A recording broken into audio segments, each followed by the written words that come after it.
Assalamualaikum and a very good day to our respective lecturers Dr. Hadijah Ibrahim and classmates. Today we are Group 1 consisting of Mat Nazim Razali bin Kanini, Muhammad Afiq bin Shah and Muhammad Aliff Amzar bin Othman will present a case study from Chapter 2, Sources of Innovation, namely the rise of clean meat. First of all, what is clean meat? Clean meat is a meat grown from animal cell without the existence of the animal itself. Clean meat also would not contain antibiotics, steroids, or bacteria such as E. coli. It was literally cleaner and that translated into both greater human health and lower perishabilities. How do they do it? Culture meat is produced using the same technologies biologists have used for decades to grow animal cells. First, muscle cells are taken from live animal as a small biopsy from which stem cells are isolated and then cultured in the lab. The next stage is more difficult, however. The cultured cells must then be grown and differentiated into tissue comprising muscle, fat, and other cells suitable for food processing and consumption. These take place inside bioreactors, where the cells are trapped and supported in a scaffold of fibers, just as in animal tissue, and submerged in a cocktail of nutrients called a culture media. Finally, this tissue must be processed and formed into burgers, patties, sausages, or shrimp meals. According to the World Bank statistics, the world population will increase by 2 billion, making the total world population as much as 9 billion people by 2050. This will cause an increase in the intake of animal protein-based food by around 73% compared to 2020. This increase in consumption rates will cause the livestock industry to continue increasing productions and negatively impact the environment. Animal productions is also extremely resources intensive. To produce each chicken sold in a supermarket, for example, requires more than 1,000 gallons of water and each egg requires 50 gallons. Each gallons of cow milk require 900 gallons of water. The livestock industry need many resources, especially in land use for animal housing, livestock production factories, pasture area for grazing purpose, and the explorations of new areas for expansion purposes.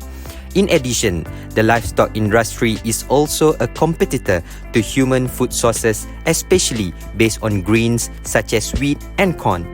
This causes food that should be used for humans to be shared for livestock feed. Grain production also requires intensive resources including land, labor, and water. The large-scale productions of animal also had a massively negative effect on the environment. The worldwide production of farm animals, for example, resulted in larger emission of greenhouse gases than the collective effect of the world's automobiles.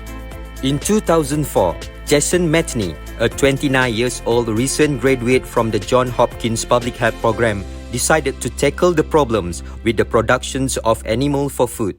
Though Matney was a vegetarian himself, he realized that convincing enough people to adopt a plant-based diet to slow down the meat crisis. As he noted, you can spend your time trying to get people to turn their lights out more often, or you can invent a more efficient light bulb that uses for far less energy even if you leave it on. What we need is an enormously more efficient way to get meat.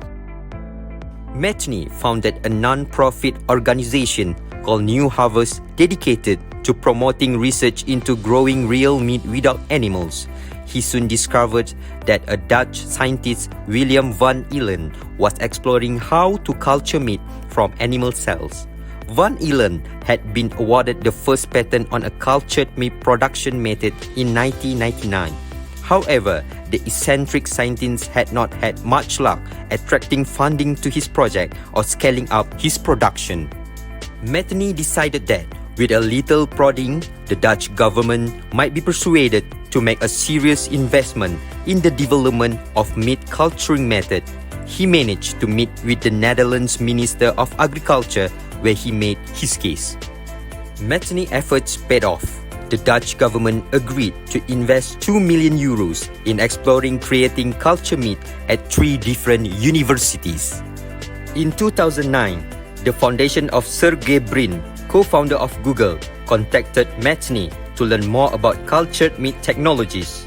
Matney referred Brin Foundations to Dr. Mark Post at Maastricht Universities, one of the leading scientists funded by the Dutch government's clean meat investment.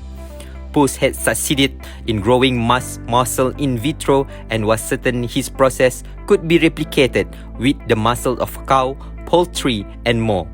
It took more than a year to work out the details, but in 2011, Brin offered Post roughly $750,000 to prove his processes by making 2 cultured beef burgers, and Post's team set about meeting the challenge. In early 2013, the moment of truth arrived. Post and his team had enough cultured beef to do a taste test. They fried up small burger and split it into thirds to taste. It tasted like meat.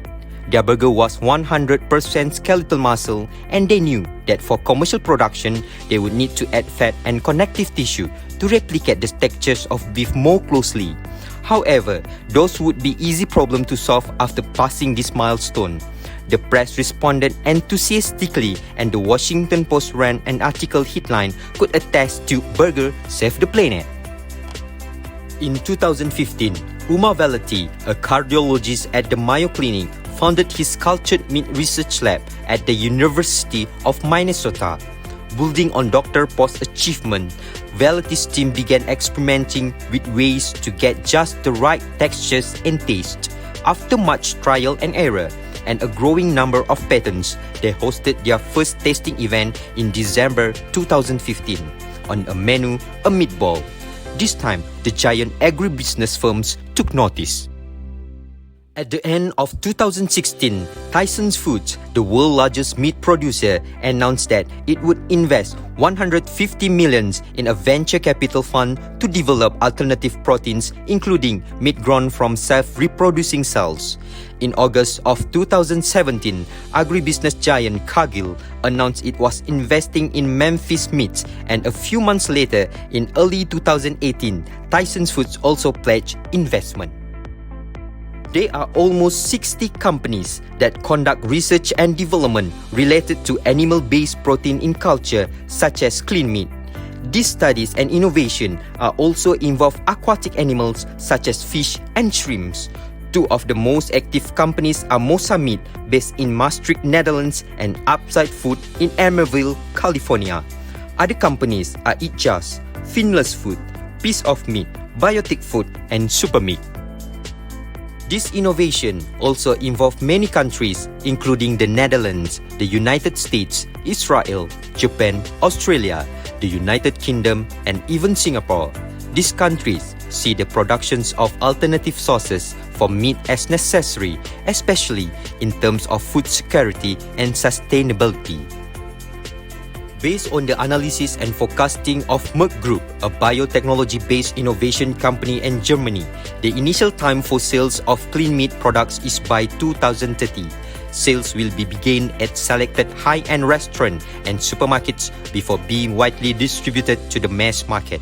The selling price will be competitive, and the production is estimated to meet market demand. Among the constraints in the large-scale productions of clean meat to meet the needs of consumers is the high value of the investment, especially for research and development costs. Much capital is needed to produce clean meat at an early stage. In addition, the price of culture media, which is a solution that serves as a cell growth agent at this time, is very high, which is more than $100 per liter. To ensure a competitive selling price, the purchase price for culture media should be reduced to $1 per liter. Clean meat production also requires special bioreactors and must be designed for mass production. This requires expertise and high cost to ensure that the bioreactor can produce quality clean meat in large quantities. So now, let's see what's need to be discussed in our next part of the presentation.